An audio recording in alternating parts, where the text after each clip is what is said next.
নির্বাচনের জন্য গণভোটের জন্য যে প্রয়োজনীয় যে ব্যয় বাড়বে, ওখানেও তো আপনার লোকবল রাখবে, তাই না? সিকিউরিটি, এটা আমরা বলেছি যে ওপেন।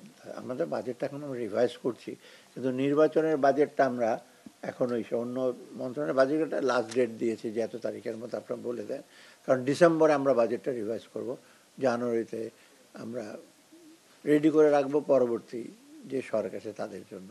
নির্বাচনের বাজেটটা সবগুলো ওপেন আছে, তো নির্বাচনেরটা আমার মনে হয় শিডিউল ঘোষণাটার পরে বোধহয় ওরা আর নতুন করে কোনো খরচ, কন্টিনজেন্সি খরচ থাকতে পারে, তাই না? ইমার্জেন্সি খরচ থাকতে পারে, সেটা তো মিট করা যাবে, সেটা তাদেরও কিছু ফান্ড আছে ফাইন্যান্স মিনিস্টার। অর্থাৎ নির্বাচনের ব্যাপারে কোনো চিন্তা করার দরকার নাই। এখন বাড়া কমার ব্যাপার আমি কিছু বলবো না, কারণ ওদের রিকোয়ারমেন্ট কত রকমের দিতে পারে, ওটা গণভোটের ব্যাপারটা আসছে। এটা তো আগে যখন আমরা বাজেট দিয়েছি সেই ওই প্রজেকশনে ওদের এটা ছিল না হয়তো।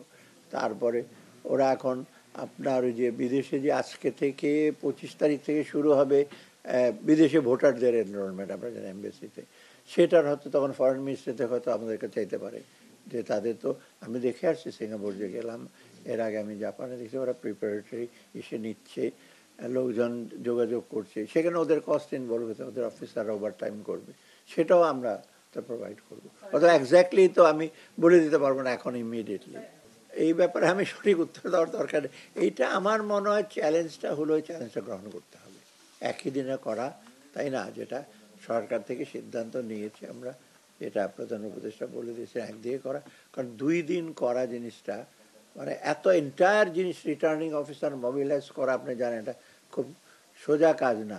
ইভেন কিছু কিছু ব্যাংকের অফিসার, জুনিয়র অফিসার, তারাও তো ডিউটিতে যাবে, স্কুলের টিচাররা যাবে, আপনি 2 দিন নিয়ে আসবেন তাদেরকে, ইসে করবেন, এগুলো তো ডিফিকাল্ট।